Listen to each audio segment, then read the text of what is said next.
Hello everyone, muy buenas a todos, bienvenidos a este nuevo episodio, el cuarto de Future Intelligence, el programa de British Council Fundación Telefónica en colaboración con el Foreign, Commonwealth and Development Office de Reino Unido sobre el impacto de las tecnologías avanzadas en el ámbito de las artes.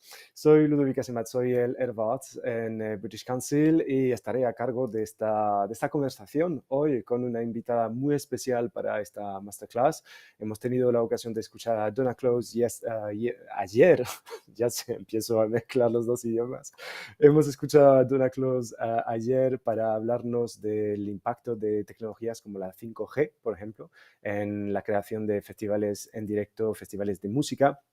Y hoy tenemos con nosotros a una experta en el ámbito de tecnologías avanzadas que van desde realidades inmersivas, pero también del futuro de los espacios escénicos y del teatro en general. I'll switch into English right now, and in order to introduce our fantastic guest today, it's Annette Mees. How are you, Annette? Welcome. I'm good, thank you. So just to introduce you to our listener, to let you know that Annette is an award-winning immersive theatre director known for very innovative, interdisciplinary, experiential work that allows audiences to explore big ideas and meaningful changes. She's artistic director of Audience Labs, a hub for imagination, exploring new forms of theatre and technology. It connects artists, technologists, researcher experts, and communities to spark new thinking. Audience Labs started its life at the Royal Opera House in London and has recently moved to King's College London, where Annette is a visiting senior research fellow in culture and creative industry. You're also the chair of Future Everything, a co-host of global conversation around the future of arts and culture, and an artist mentor for CPH Docs, and working on R&D, exploring the future of venues with Substrakt. And actually, we'll have the occasion to talk a little bit more about that. Welcome, Annette. Thank you. Thank you so much for having me. It's such a joy. So I'm actually coming to you from CPH Docs in Copenhagen. So welcome to my tiny Danish hotel room, everyone. It's been such a nice invitation to come and talk specifically at this event, because I think it sort of talks to all the overlaps of what I do. So what I've prepared is a presentation to really talk about the way I think about making work while and linking that to different projects from my career. I'm hoping it sparks conversation between Ludovic and I, but also anyone watching, please, I love the Q&A. It's all about the Q&A for me. But hopefully taking you through the work will spark the conversation later. Great. So, and actually, just to invite our watchers to comment and ask and put their question in the chat box on YouTube and also on Facebook, and we'll be able to answer this question during our conversation. Let's start with your presentation. Great. So I'll just talk a little bit about myself, because I always think that my career is so hard to understand. So I'm from the Netherlands originally. I studied video art, actually, and that's mostly because I loved music videos when I was little. I grew up in the MTV generation. I went to the Art Academy in the late 90s in the Netherlands, and that was also a real explosion of technology, and sort of techno-utopia was around at that time. So it was very much about the remakeability and the hackability of the world, and simultaneously being at the Art Academy about imagination. So I think for me, those are the two things that are still very present in my work now. The sort of the imagination as a way of remaking the world, the role of art as almost like a laboratory of what is possible. I'm really excited about that. So I became a theatre director because I loved the incredibly collaborative nature of it.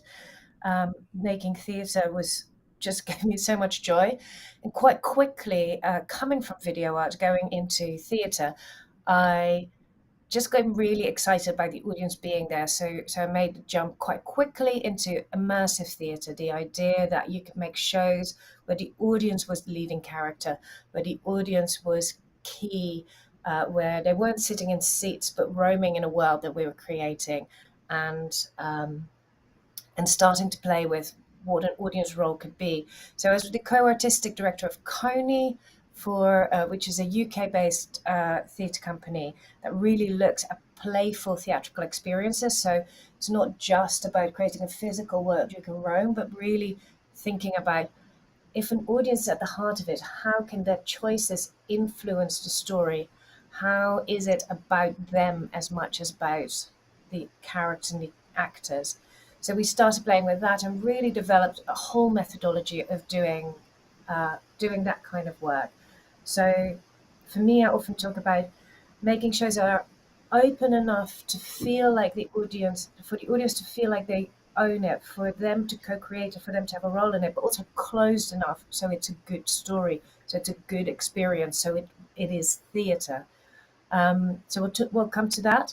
I left about, God, maybe 5, 6 years ago now. I was there for almost a decade, and we'd been playing with technology always, just because we made complex shows with choice in it, so different endings, different setups. So it started with, in essence, hacking QLab, which is the program we use to operate light and sound in theatre, and ended with starting to play with AI.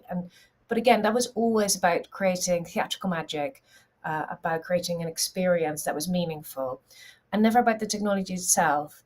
I was really becoming really interested. Technology was growing; it became better and better and more present. So I spent a year as a creative fellow for Wired in the Space, making a work which I won't touch on this in this talk, but we can talk about that, which was looking at the future, intergenerational futures, and looking about how to connect different spaces and groups. But for me, that year was also very much about, if I have brought so much technology into theatre, what does it mean to bring theatrical thinking to technology? I was very interested in that crossover and really started exploring how these new and sort of exploding amount of tools would allow us to make meaningful art, really. It's always about the meaningful art. I then went to the Royal Opera House. Um, they had this big project called Open Up, which was about opening up the building. It was capital development, but really took that moment as well to make a philosophical investigation how to open up ballet and opera, what new forms might look like. And they invited me in to set up audience labs, which was that space where technology meets ballet and opera, and really start to figure out what that meant, how that opens up the art form, how it opens up processes. I moved it very recently, a couple of months ago, 4 months ago, to King's College London.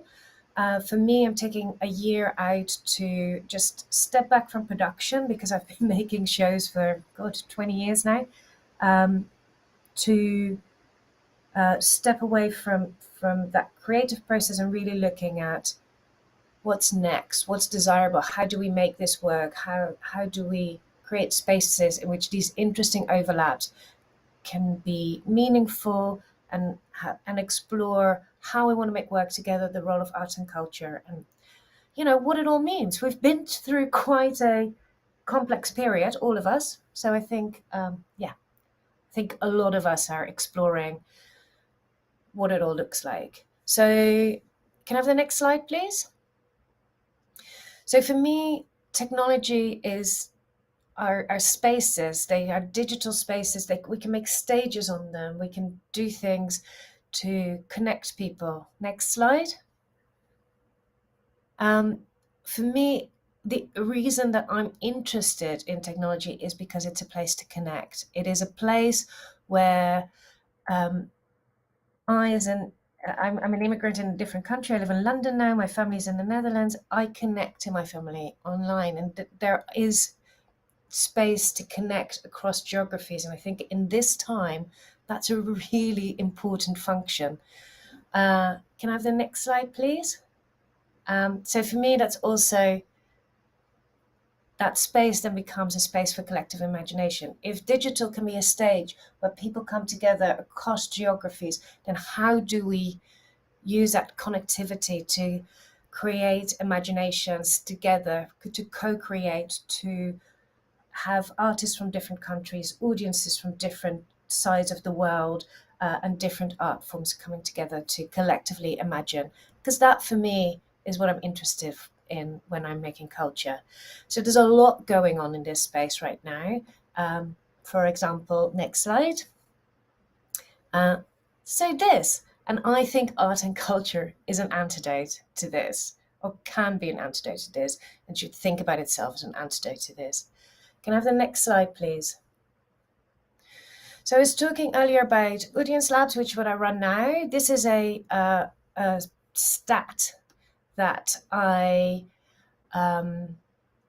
made at the end of the time at Royal Opera House. So some of the projects that we'll be talking about sits in this, but this is what I'm interested in. We worked in 3.5 years. We worked with 14 different countries, with 44 different artists. We mixed art forms. We worked with 19 different technologies. We worked with visual artists, with performing artists. We worked with hip hop producers, design, music.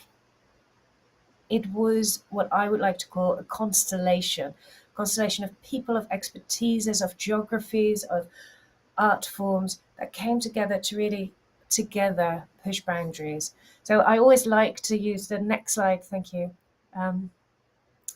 This quote from Johnny, who's one of our many lovely collaborators from Sydney, Australia, of Google's Creative Lab, is that for us, it's always about pushing, but pushing with expertise, with curiosity, bringing both like long traditions of stagecraft and art history, but also a rigorous analysis and technology development practice together to do something really special.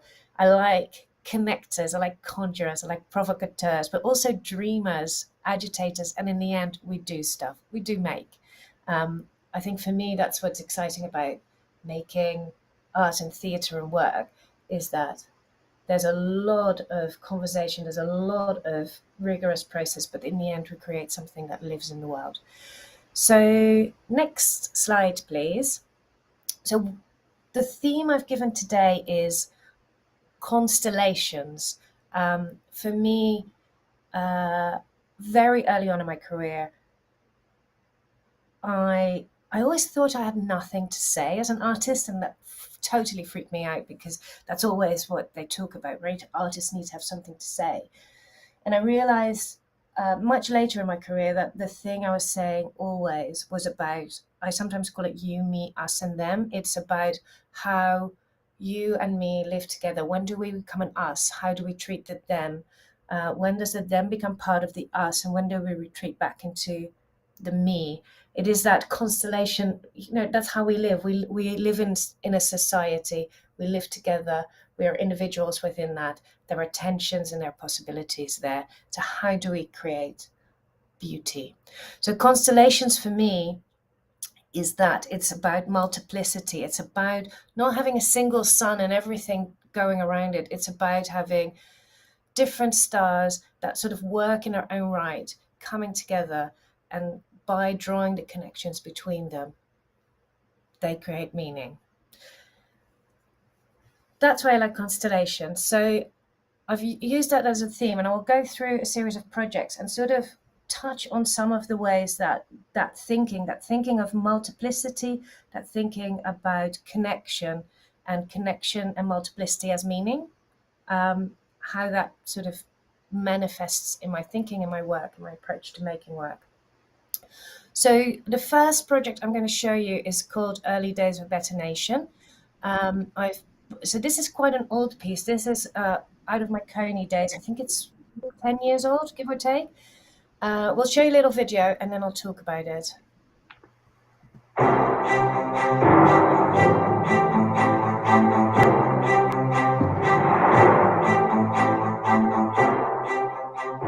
The people are still very, very divided.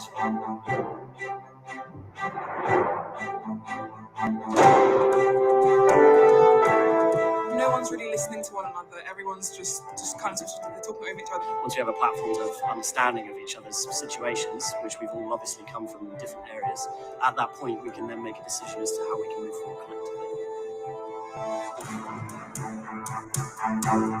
End the civil war, that's the first thing that needs to happen.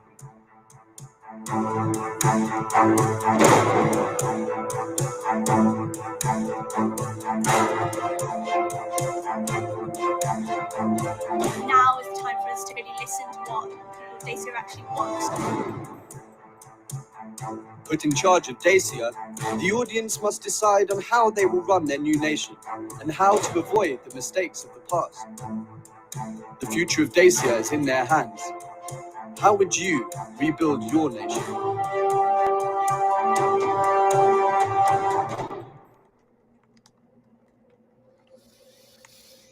So, early days, I hope that sort of made sense. The quality's a bit weird, but that might be my connection. So, Early Days of Veterination was a show in which the audience was the interim government of a fictional nation in ruins. And it really came out of this idea that I was talking about earlier, that so much was going on in the world 10 years ago. Occupy was big. Arab Spring had just happened. I just remember Iceland was crowdsourcing their constitution, and I felt there was a lot of shift in the air. And what we wanted to do is create a show in which we explored that and also let the audience explore that. So the audience enter and become part of one of three provinces, and we set it so there's live news, the news both, which is in essence prepared on what's going on in a nation outside, but there's also in the news report what is happening in the space is also reported on. So you get this sort of shifting vision and a shifting pathway in how this nation develops. So some of them go for charismatic leadership and go into total dictatorialness. Others become really beautiful deliberative democracies, anarchy, revolution, all can happen within that show, which is all dictated by the audience, who are in constant motion and make some very profound choices about the show. So when you make a show like this, the audience is vital. So they are a co-creation partner from the very beginning. But also, when you make a show like this, it's hard, actually. It's hard to make a framework that feels right, that the audience can understand quickly enough, that maps onto the world in a way that it actually is exploring different ideas of democracy, that it is rooted in something that then becomes meaningful to play with. So creating those heightened circumstances takes quite a lot of work.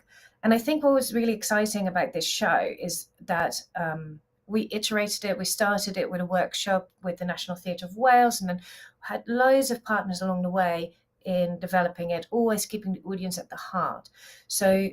But we also quite quickly realized that we needed expertise. So we worked with Professor Rod Dacomb, who's an expert on politics and political engagement, who really helped us work through the historical political experiments that had happened. We worked with the Education Department of UK Parliament about where do we want to play this show, what do we want to say about the audiences, and how do we engage with the democracy that is on our doorstep.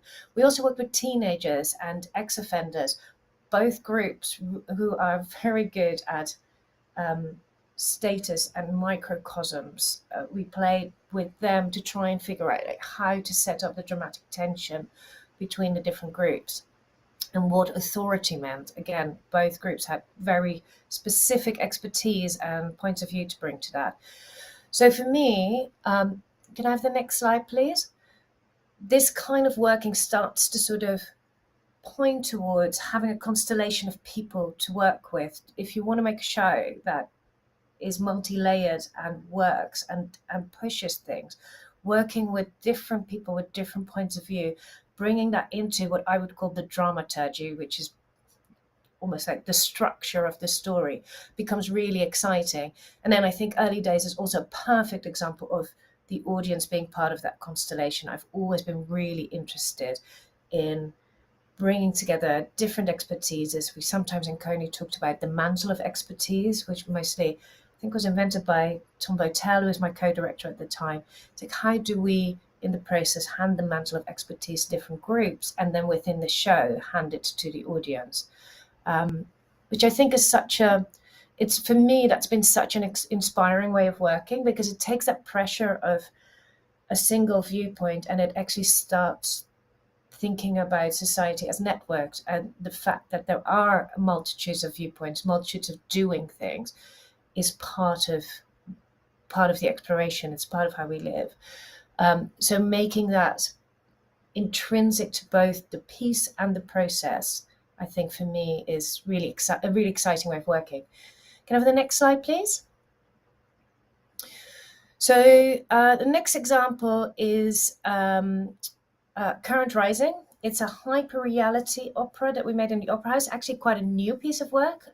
This premiered only last year, started before the pandemic, delayed by it, and then was one of the things that allowed the Opera House to open. So this is a collaboration between Figment Productions and Audience Labs at the Royal Opera House, where we brought together the idea of hyperreality, which the video will explain a bit more, and opera. So can we play the video, please?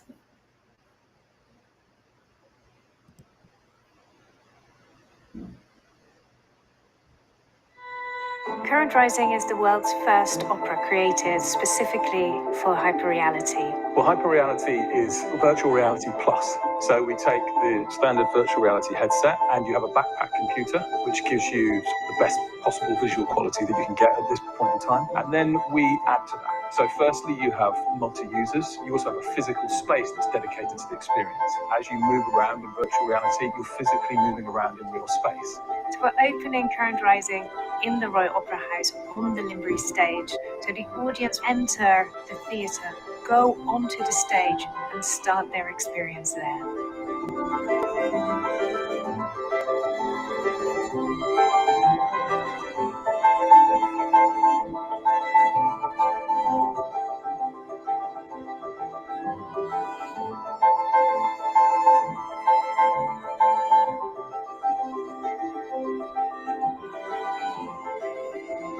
This is my first experience of virtual reality. I just knew that I would be impressed and immersed. I was so into it that it just felt very, very real. It was exciting, it was mesmerising, I just loved it. I thought it was exhilarating. Sometimes deeply meditative. It's like nothing I've seen before. It's completely unlike anything I've ever felt or heard. I mean, it's poetic, it's meditative, it's totally all-consuming and beautiful.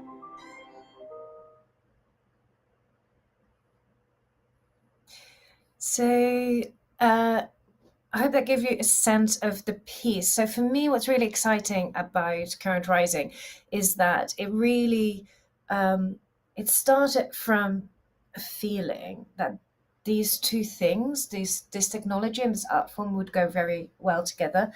The first thing I saw in hyperreality was a Star Wars experience in a shopping mall where you're a stormtrooper and in essence shoot other stormtroopers. But stepping into this technology, this platform, just felt incredibly operatic.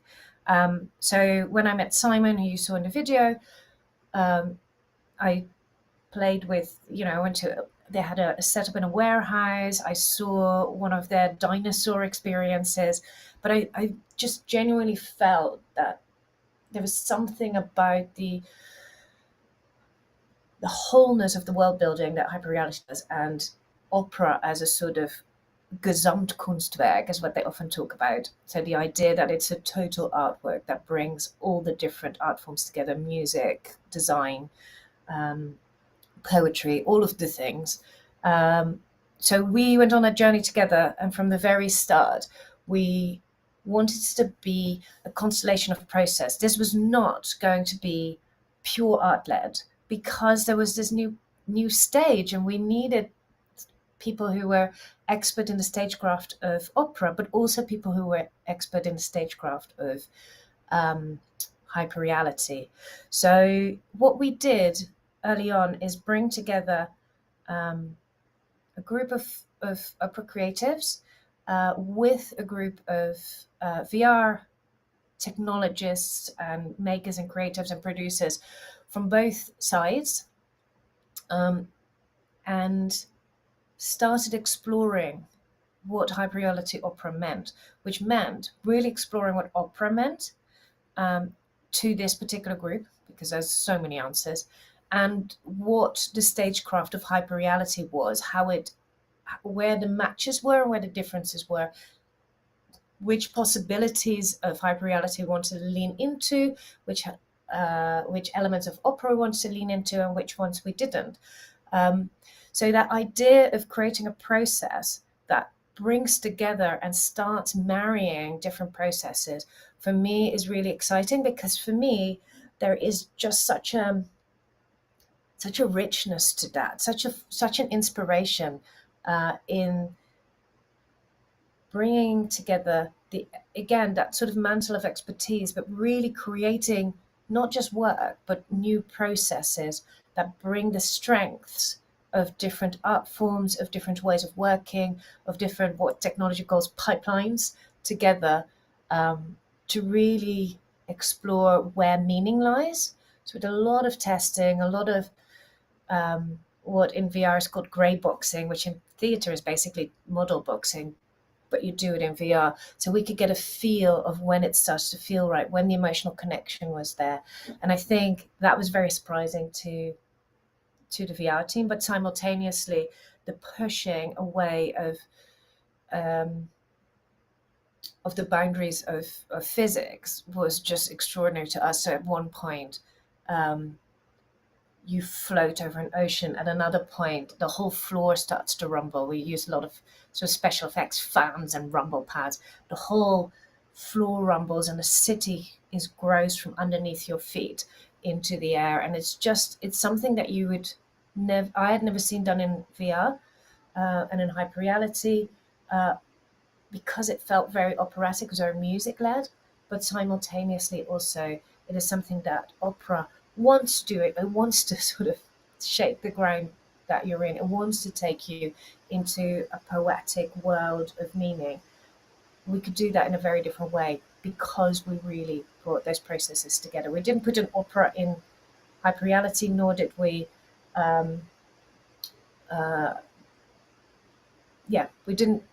we didn't just transpose, we transformed both practices into something new. So for me, there's a lot of inspiration, and that's also where innovation for me lies, is to bring, again, it's about multiplicity. So there's different expertise in the room, and they are equal. They have equal say in the creation, and I think that becomes really exciting. Can I have the next slide, please? So this is a project called The Rules Do Not Apply. And what's really interesting for me is that with this one, we really started exploring, again, this is in the Royal Opera House, and this started from an R&D we did with Johnny from Google Creative Labs earlier, where we were playing around with motion capture of ballet and really choreographing for that. So what does it mean to choreograph for a body that doesn't have to live with the laws of physics or the laws of biology, but also what do you not want to do, because you want to keep it human, you want to keep it emotional. So we worked with a choreographer and ballet dancer from the Royal Ballet, Krista McNally, who has this amazing amazing choreographic palette. And we mocapped and started playing around with tabletop ballet, where she becomes her own chorus and she grows and she shrinks, and so we sort of started to really think about like choreography and motion capture and what that means, how it maps onto each other. It was very much an R&D. We never released that in public, but we learned a lot. They learned a lot about the technology. We learned a lot about occlusion, and we learned a lot about ballet and where emotion lay and where it became beautiful and where it became ugly. So we had this beautiful motion capture. So we always talk about, and we can talk about this later if there's of interest, about like where the IP lies. So the choreography was very much Kristen's. Audience Labs owned the mocap, and all the technical innovation was owned by Google. So we as Audience Labs had this motion capture. So during lockdown, we decided that it would be really interesting to do something with that. That we had this beautiful thing that many artists don't have access to. So we created The Rules Do Not Apply, which was a collaboration with the National Gallery. And we looked for to put an inspiration point next to the choreography, which is called Eve. So Eve is all about a woman growing into her own power and sort of starting to control herself and then the environment, sort of dominating the world and then bringing it down. So it's a short choreography. It's beautiful. And the National Gallery brought in a Puerto Rico mural, which also plays around with the shifting power of women and how that works in different domains. And we created this call out called The Rules Do Not Apply, to really open up this stuff and sort of ask, what would digital artists in that moment, in a moment of lockdown, in a moment of pandemic, in different places in the world, what would they make of it? How would they remix this to make sense in their practice? And how would we wanted to sort of almost hand the baton? So we created an open call and selected 3 pieces. So if we can watch the video, these are the results. Sorry, can we play the video on that previous slide, please? There is no video, it says. That's a shame. So I will talk about this without the video. So we selected 3 different artists. So one was Mafia Alvarez, who is a female technologist in Brighton, based in Brighton. She worked in VR and created this beautiful piece. I will try and provide some links. I suggest you try and find it. It's currently on a Brighton festival, I think. So again, it had a life of its own. We also worked with a visual artist from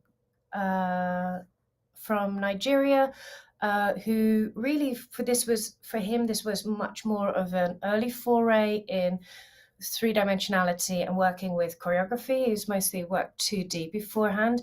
And then we worked with Fantasia Malware, which is a amazing mental collective from Germany, who created this extraordinary online experience, 2-dimensional, a fiction about a fictional saint, which was inspired by a further dive into the National Gallery collection of their sort of old iconic work. And I think what was really exciting for us, that we did that thing that art has done through history. Someone has made something, and then we created the space for people to be inspired by it, would take a jumping off point. It also was just to create space for artists to have access to some of the wealth of IP hoarded in these big institutions. We didn't want to do that. We wanted to totally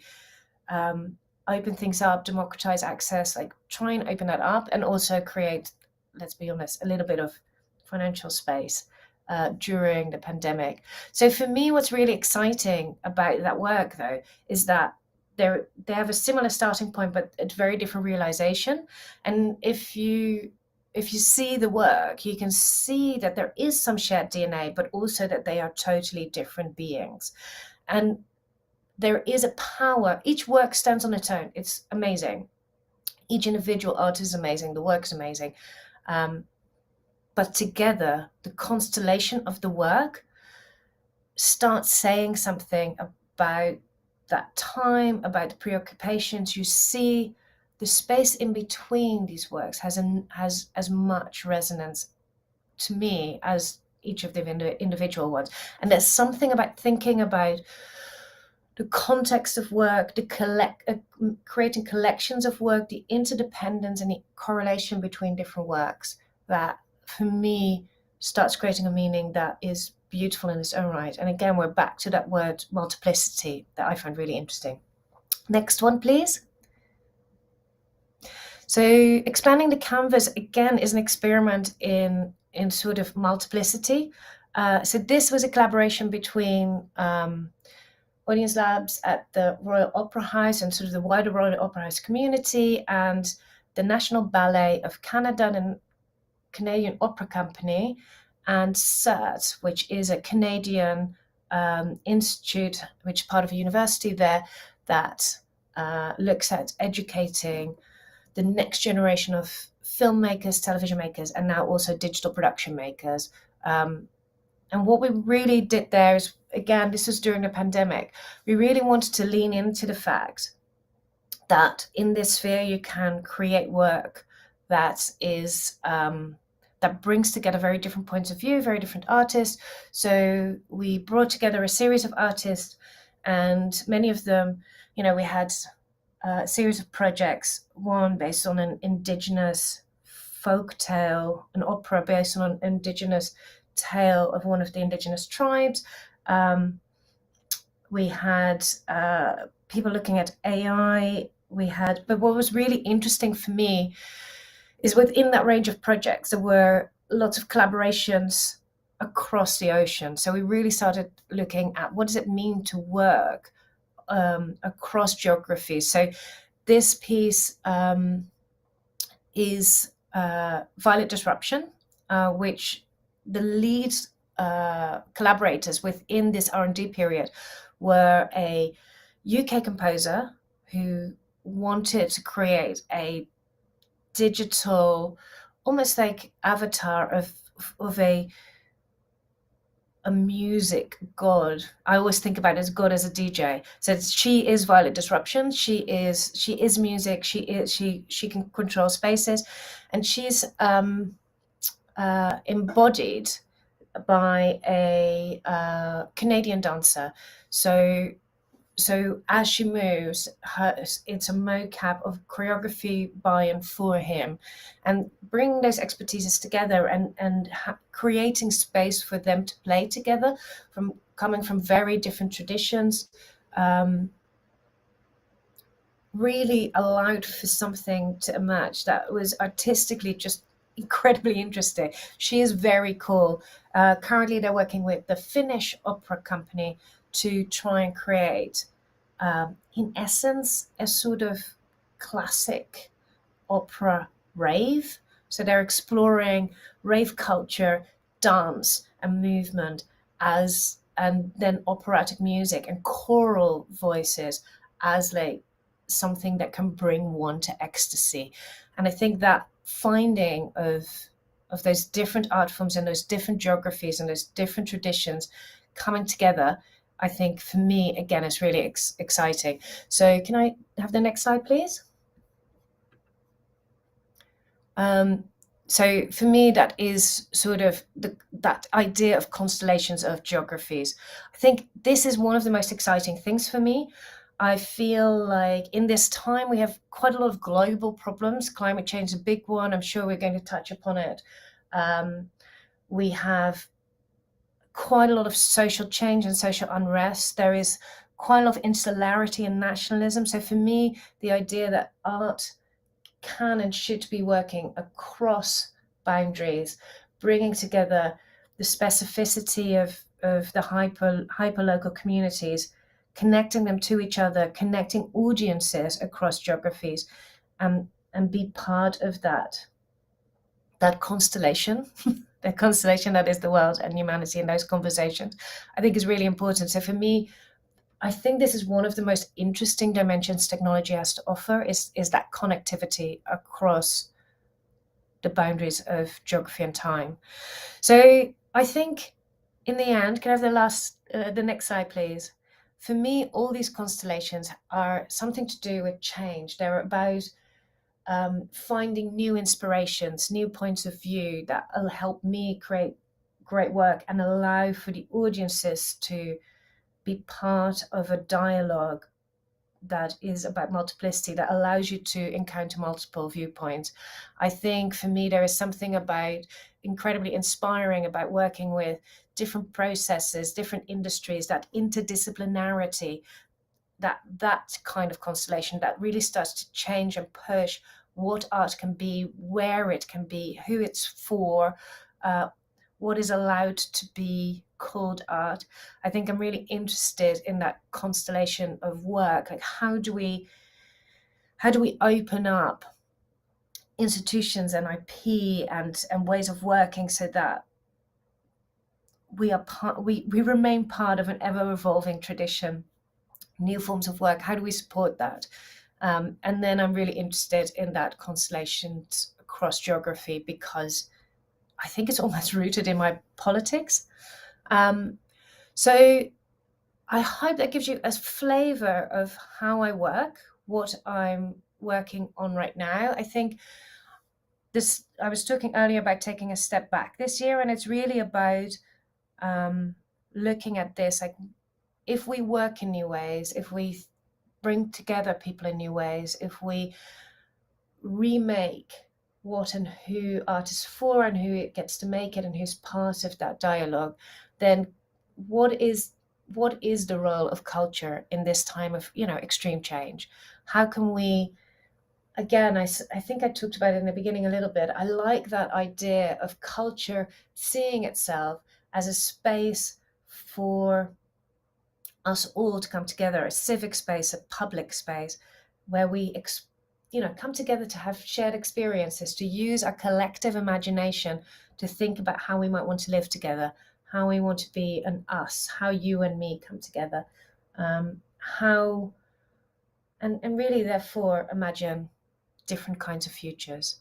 So I think last slide is just, that's me. That's my Twitter handle, the best way to find me in the future. So I'll open it up for conversation with Ludovic and any questions you might have. Thank you so much, Annette. That was amazing and so rich in terms of content and also the experiences. I liked at the very beginning when you started your statement saying, well, actually art can be an antidote to imperialism and the threat. Because we have quite a debate nowadays about the power of big companies, especially in the technological field. And it's interesting to see during this program of future intelligence how artists actually are taking on board new tools, not only to experiment their own practice, but also to show the possibilities of technologies for good and for not that good reasons. So it's always very interesting to have you, all artists, practitioners, unveiling the potential of these technologies and have the audience somehow to be ready for the next wave. So it's always better to be conscious of the risk and challenges in order to know how to surf the wave instead of saying, well, let's go back to the Middle Age and without no technology and so on. So I have a couple of questions actually, because we've been talking about the this amazing project from Royal Opera House and different immersive project. What are the elements you think that great immersive experience need? So I think two two things are super important. I think what's very different from either a proscenium arch or a broadcast model is that the audience is somehow in it, and that needs to be honored. I think you want to feel that as an audience member, you want to feel that you are in this world, and this world is there for you and is somehow responding to you and acknowledging you. So that means that as a maker, you give away some of your authorial power because the audience is there. They are a co-creator. So, but simultaneously, it's also your responsibility that the experience is good and meaningful. So there's a tension between creating, again, sort of enough openness for the audience to be able to have agency. We talk about it in that world, and it feels like it's theirs, and that they have an agency of different forms of engagement, whether that's really passive or really active, whether they have, they need to bring their selves into it, and leaving space for that and creating and making that meaningful is super important. And simultaneously, then there is it needs to be closed enough, well crafted enough, artistically sound enough to be good. So I think that tension is something that I've always been really interested in. And I think for me, theatre's always been a form that allowed me to do that because it's live, it's there, but it's also an inherently collaborative medium. So I think for me, having honed my practice in that live space with real people, seeing their genius and unpredictability. I remember early days, the show I saw, I went on tour with it for a bit. We played it in different cities around the UK, and you could feel each show's the identity of the place and geography and feeling it change, and it felt like such a privilege. It almost sometimes felt like it was performed for me. Scotland just had its independence referendum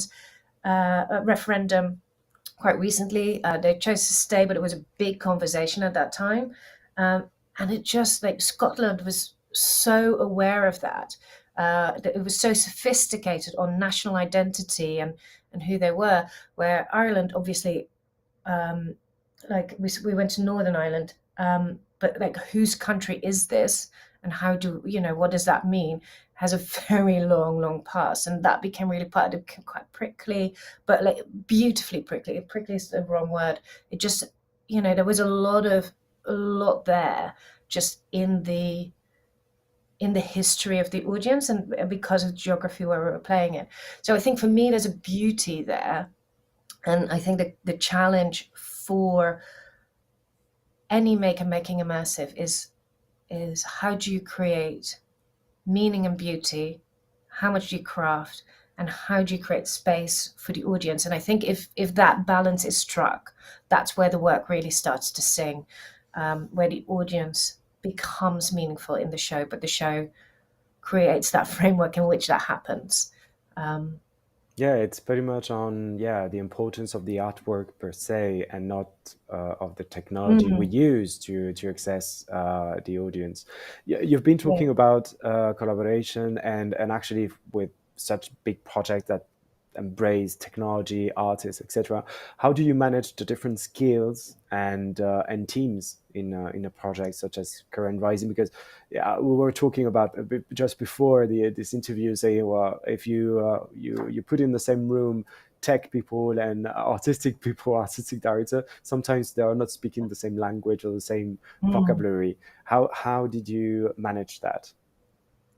So I think there's a couple of things that become really important. So one of them is casting. And I mean this not in just actors, I mean everyone involved.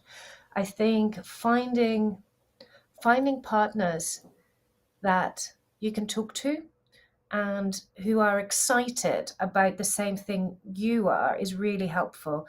So I wanted to work not just with Hyperreality, I wanted to work with Simon and Figment and that company because we clicked. We saw it. we had very different ways of approaching it, and but there was something there was the artistic chemistry was there. We got excited about similar things, and we got excited about the similar direction of travel, even though we didn't quite know what it was yet. And the same with the artistic team, which is obviously Simon picked on his side the right people, but for us also on my side, the artistic team were people that, like, so we worked with a designer called Joe Scotcher, for example, who I'd worked with as an immersive theatre designer and had loads of experience there. Also had done opera and very epic design. She had worked on an opening ceremony, I think, of the Panoramic Games, so like a stadium-size opening show of a. So I knew Joe was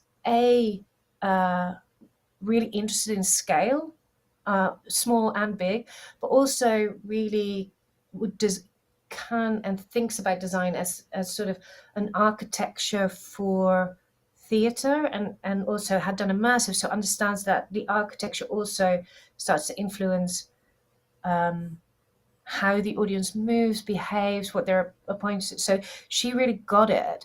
So she was one of the first people I called, and she was really excited about that. And I talked to several directors, and we went with Nisha Jones, who's an amazing opera director, extraordinary, but also importantly really got excited by this. Her background is also in video design for the stage, and already had played with form and where things happen. So there's a casting thing there, number one. And then number two, I think we spend a lot of time. So we spend the opening sequence, which I talked about finding a common language, really, about exploring opera with, not just with the opera people, but with the technical team together, and really looking at, like, we put the creative team through lots of experiences, so that we created a mutual taste. So we had a reference. There's a particular opera VR piece which became a very everything but that we all hated it with a passion, where which became a frame of reference for us. And there was other work we saw that we found really interesting. I remember Nisha, the director, going through the dinosaur experience, which is a million miles away of the opera we made, and went, oh my God, I felt like I literally moved. You go on a little train. And so that sense of motion is in the opera, and it really comes from those initial moments where we found an artistic vocabulary, something we wanted to achieve, things that we were excited about, and then sort of slowly started coalescing into the show. So creating that time is really important. And also we created, even before that, we talked a lot about what technology calls pipeline, and we just call production process. We were like, this is sort of takes really long in hyper reality and VR, and this is really short. And we were like, we can't give you like the libretto in a week. That doesn't happen in opera. We need more time, and we need, so we try to very non-hierarchically create the process as we were going along. And then there were relationships that were really exciting. The CGI artist and Joe, the theatre designer, became, had a really close working connection, and they almost set up their own process of exchange and collaboration, and creating space for that and supporting that. We had a beautiful project manager who was really like onto those relationships, I think was really important. So yeah, it's not that far from any other artistic collaboration. Actually, chemistry between collaborators is crucial and key for the good of the collaboration. But you were mentioning all this prep time you need to develop this project, all kind of facilities that have to be provided in terms of technique, but also teams, human resources, and so on. My question would be, it's a huge investment for arts organization to go into these formats of immersive theater or virtual reality. What's the final objective? Because audience would say, well, actually, it's so expensive. I'd rather prefer to see the physical setup of an opera rather than having this experience for a limited number of people. What was the the final objective, saying, yeah, it's worthy because. I think so. One of the things that we were really interested in with this very specific piece, and there are different interestingnesses in every piece, but we always think about the audience and why we're going on this journey. So I think for this piece, so this can travel. And what we're really excited by, so it's basically a physical set, which you've seen we build it for that show onto the Royal Opera House stage, which normally we wouldn't have done. This was a pandemic thing. This was a way of opening the Opera House when we couldn't have all those people in, and that's really interesting, right? It can take place in different circumstances.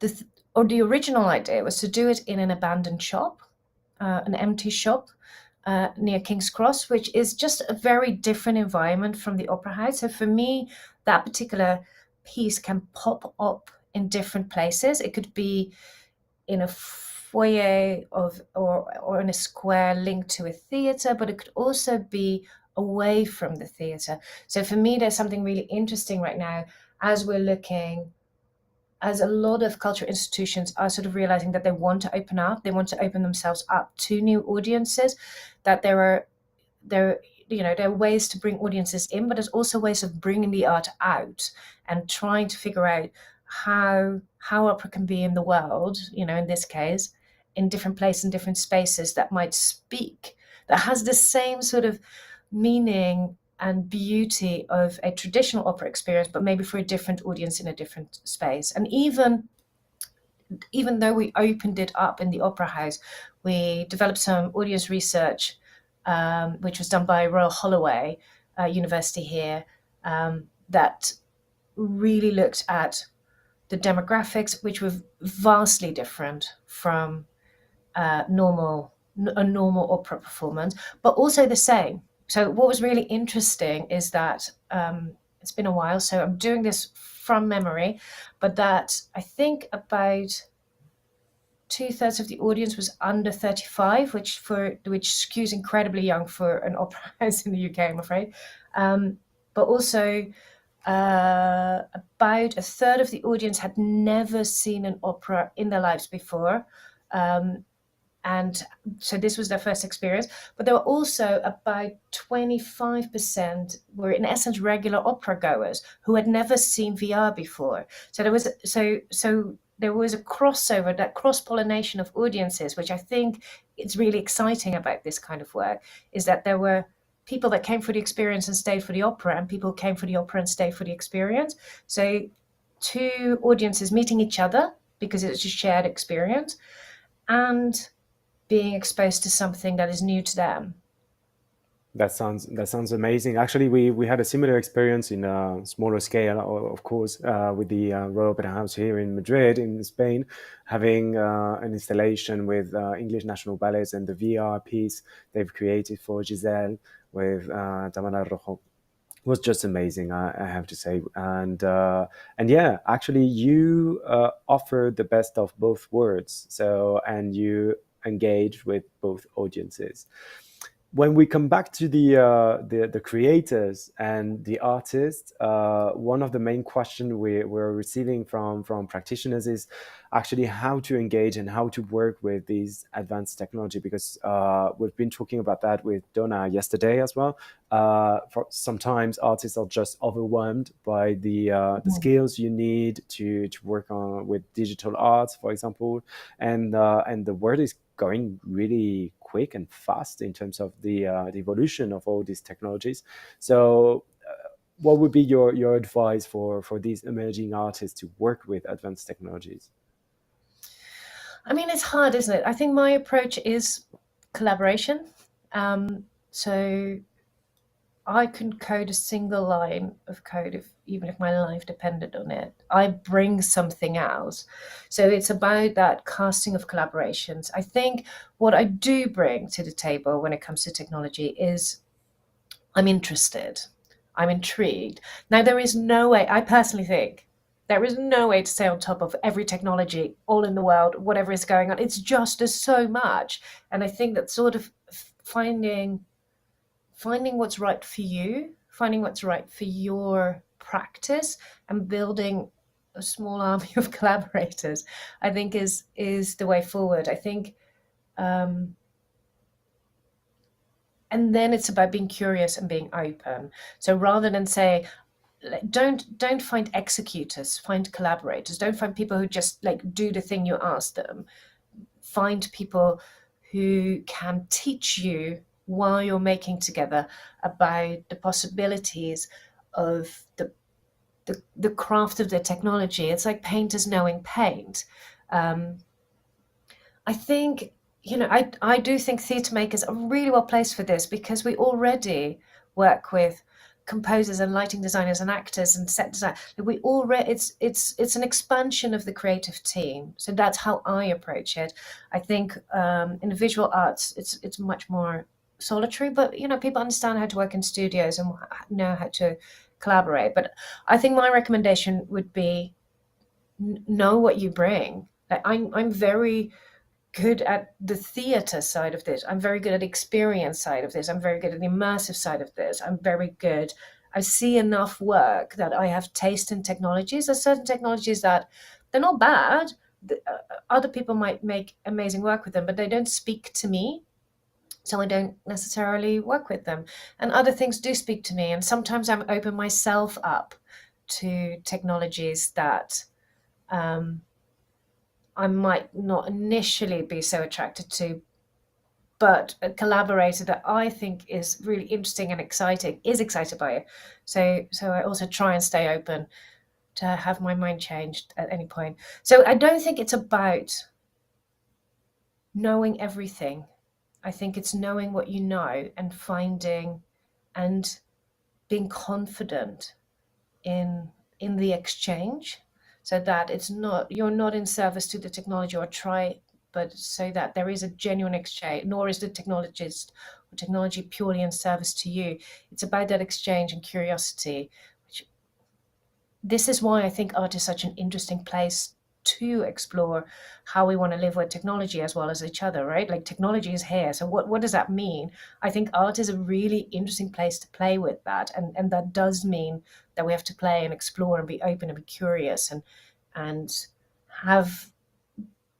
bring our expertise, but also be malleable in the face of new things. Well, actually, you've made the difference that is crucial in all these aspects between suppliers and collaborators or partners. So it's very Massive. important. Very important, very Yeah. important. When we talk about, we have still less than half an hour, and I wanted to touch base on another aspects of your work, is the research aspect. And you've been collaborating with a number of organizations on the future of arts and cultures, and also with futurologists about the trajectories for arts venue in the next decade. Can you tell us a little bit more about this angle of your practice? Yeah, I think I've become more and more interested in that. Again, that overlap, right? I'm really interested in overlap between performance and technology, but I'm also really interested in that overlap between arts and culture and the future and how we build that. So I've worked in different shows with future forecasting in some way. I'm really interested, again, as theatre, performance, and culture as a space of imagination about the future. Like, how do we imagine it? And there's a long tradition as well of art informing the future. Things imagined in art becoming real in the actual world. So I'm really interested in that, and especially because I think art has that idea of multiplicity. So it's not like a commercial company trying to push through whatever it is that their vision of the world is, but it's a more civic space, a more public space where we can really, really think about multiple perspectives. One man's utopia is another one's dystopia. How do we not just imagine for ourselves, but collectively and together? So I've become really interested in that. And also, simultaneously, I'm really interested, obviously, in the future of arts and culture itself, as it is, because that's ever shifting and ever moving. It's thankfully, responsive to audiences, to politics, to technology, to tools, to the things going on in the world. So art and culture is continuously asking what its role is, what is it contributing to society. So I'm really interested in that. So there's many tendrils to that work, and I love it. One of the things that was sort of my side project during the pandemic, I think this became really a real question. And I remember talking to Scott Smith, who is a futurist that I've worked with in the past. We started talking about the future of art and culture itself and how the whole industry is shifting. And in essence, I was asking for reading material, and that we couldn't find anything. So what we did instead is we made it ourselves. So Scott and I brought a team together, again, really leaning into interdisciplinarity and geographic shift. So it was Tateo Nakajima, who is, for me, a long-time collaborator, who is part of Arab, and his specialism is, in essence, building cultural institutions. He builds music halls and theaters. So for me, that's such an interesting point of view. Plus, he has a very global point of view because of that. We worked with Robert Hanea, who is the CEO of Terme. So Terme is a commercial company that thinks a lot about health and well-being and has a really holistic approach to that. They build wellness centers, and he's very interested in sort of healthy societies and also the role of art and culture in that. And then Ona Aga, who's an amazing chief executive of Art Science Museum, which I think is one of the most amazing museums in the world, in Singapore. So she brought, again, a sort of the art science thing, but also a museum, so much more heritage point of view. What are we preserving? And what we did is we asked over 100 people working in cultures, people that we thought were looking at the future, were forward-looking within culture. A lot of super senior people, but also some younger generation, about what they saw. We used this tool, which it's Futurescape. It's amazing. That just allows for, it's almost like a mixture between a workshop and a digital questionnaire. So it really is responsive to how you work, and it sort of aggregates different opinions together to start to see patterns in bringing together that group. So what are the patterns that people see and the patterns they're responding to? So we had this enormous cloud of data, which is basically, this is not science. This is a snapshot. This is the aggregated opinion of, a large group of people. So I think what this provides is an idea of, this is not a future prediction. This is what is going on right now. What is keeping everyone awake at night? What is everyone talking about? And therefore, what are the shifts that might be part of that? So Scott then did the work and has developed a series of scenarios. So I think one of the most interesting things, that even though we did it in a pandemic, is that the driver underneath everything is climate change. It's just, it comes up everywhere and with everyone. It's especially obviously in the global south and Asia. It's present. It's super present. It's also present in the global north, but in a very different way. And that's important to note. So underneath everything, that's something that will drive so much of the conversation. So not only as a topic, but also how we make work, how we tour work, how do we stay in touch, how do we stay global without destroying the planet? What are the things we do and don't do? How do we change our processes and what we say? So that's really important.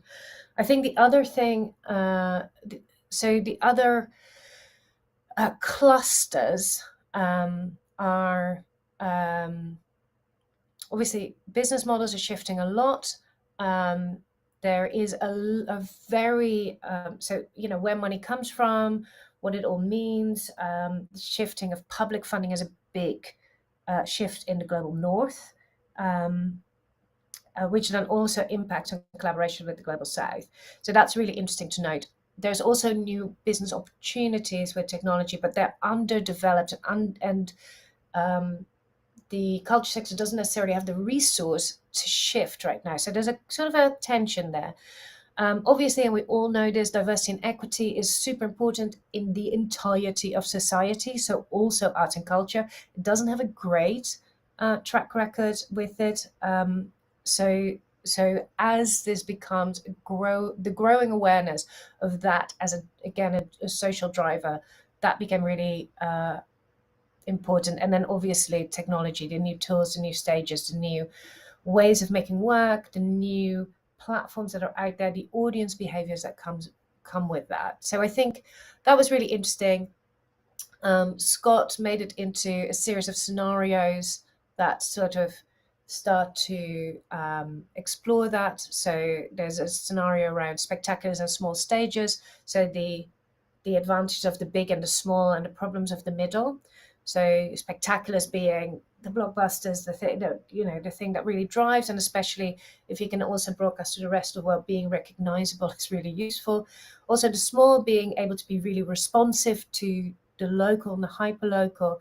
So there's a scenario about that starts to sort of go, how do we connect that?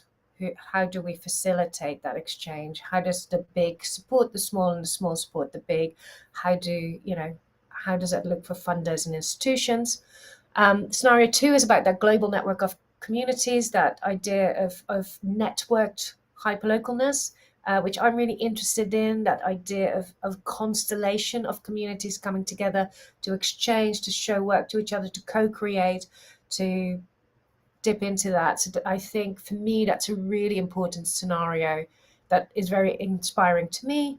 And then scenario 3 really looks at platforms and multiverses, which is not the metaverse, but also is. So that's the idea of digital being able to be a tool for change, and also a possible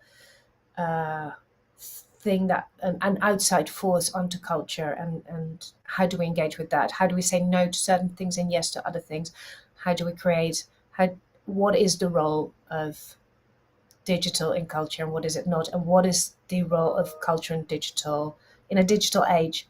So we identified a series of strategic questions that came with that, which people can read. This report is downloadable from the Future of Arts and Culture website. So just Google it. I hope you can find it. If not, we can probably provide a link somewhere. You can find it on my Twitter.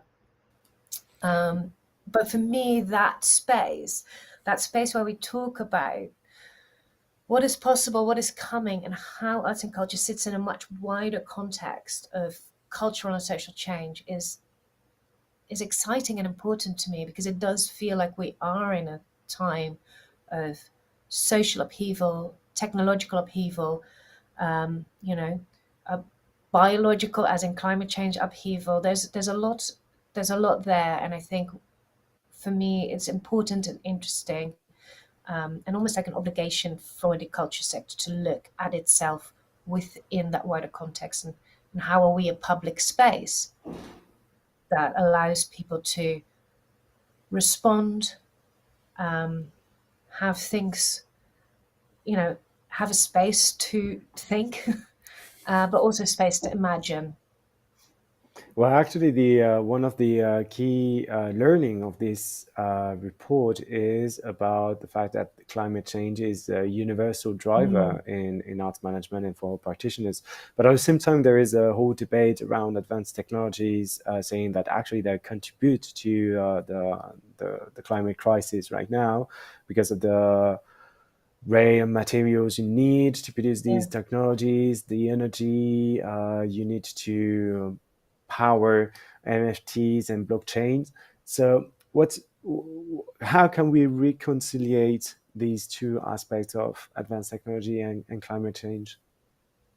I think those are the questions we need to ask, right? We need to look at our production processes And sometimes technology allows us to fly less and tour work and connect to each other without having to create as much footprint. It allows us to think differently about having stuff travel across the world and people travel across the world. It allows us to create digital plans that allow us to exchange things and remake them in different localities. I'm really interested in new forms of touring that aren't like I send you stuff, you show it to people there, or even I'm sending loads of people there, but like local remaking and co-creation using that. It doesn't mean that no one will ever travel again.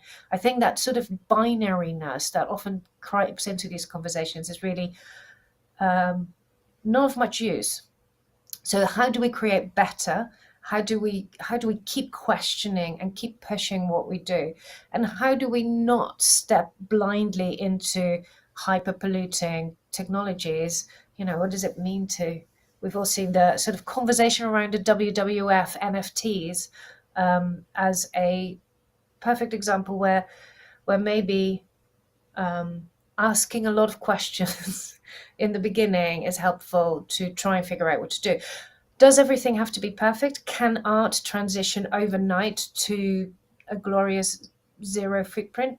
Probably not, but also can it take its responsibility and actually take a lead in asking those questions, demonstrating those questions in how we work together and what our processes look like, the investigation in the shift of ways of living, ways of producing.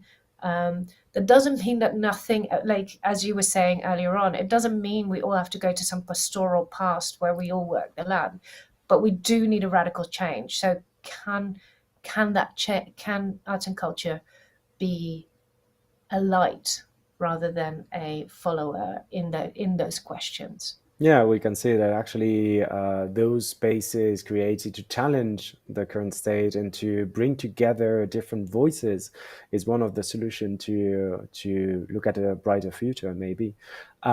In the report as well, there is, especially in the first scenario, talking about the tension and the competition between small scale or individual artists facing the challenges, especially economical challenges, but also in terms of cultural conceptions. We've been talking to different artists and also representatives from big corporation selling by subscription, for example, cultural goods.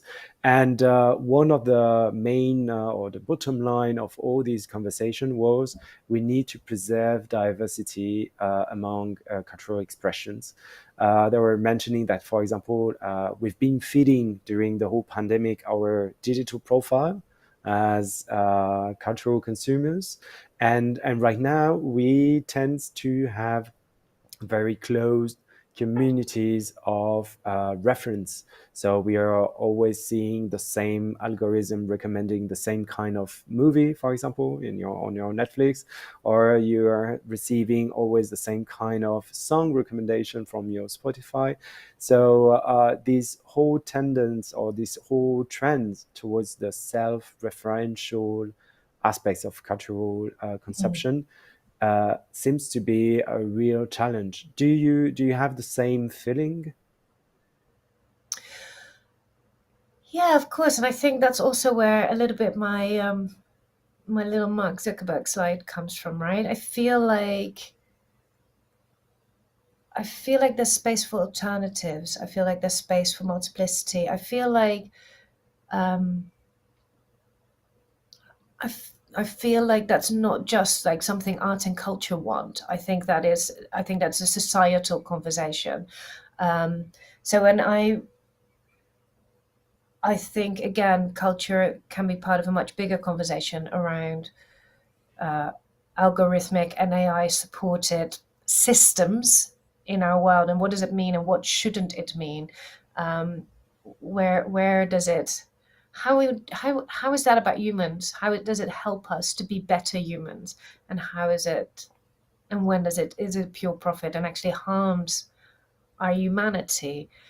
Now, can a theatre company take on Facebook? No, but it can create an island of that coast that looks very different, that starts imagining what that might look like. And again, I think that we are in quite a sort of upheavally time, and technology's upheaval is a big part of that. So I think we need to work with that and at that, and not look away from it, but lean into it and try and imagine. It's an interesting thing, isn't it? It's a long-standing conversation. So technology and even tools before like new tech were there to, in essence, help humans, for us to have a higher standard of living, to have more time to spend with family, to be able to focus more time on higher pursuits, to all of those things. And what we have seen, definitely in the last century, is that more efficiency just means more of the same thing. So we work more because we also work more efficient. So I think countering that and sort of bringing a very human and emotional perspective to what this all means. What does it all mean to anything from human connection to emotion to, spirituality. I'm not religious, but I do think there is something really interesting about spirituality in this time. What does it mean to be human in this time, and how do we live in this world as custodians of the planet, while and in response to the tools that we're being offered? That's such amazing words to conclude our conversation, I have to say. I'm afraid we don't have I'm a reluctant optimist, basically. I want to stay in a space where we imagine better, even if that doesn't always mean it will be better. I think we need to create those spaces for ourselves. And imagination is something purely human, so we need to imagine a better future. If we are able to imagine it, it's possible. That's what the biggest scientists are demonstrating every day. Thank you so much, Annette, for joining this global conversation on future intelligence and future trends related to advanced technology in the arts. We will post on our socials the links to your different projects and also your reference in order to keep going this dialogue and this conversation with our audience. Thank you so much, Annette, and take care. Thank you. We are just ending this fourth episode of Future Intelligence, the program co-led by the British Council and Fundación Telefónica in Spain in partnership and collaboration with the Foreign, Commonwealth and Development Office of the United Kingdom. It has been a pleasure to be with you these 2 days. You can carry on and watch our previous episode on our social website and YouTube channels, of course, and keep posted on our newsletter and also our website, www.britishcouncil.es, and also on Espacio Fundación Telefónica. Take care, and we keep in touch in this global conversation, as I mentioned before. Bye-bye.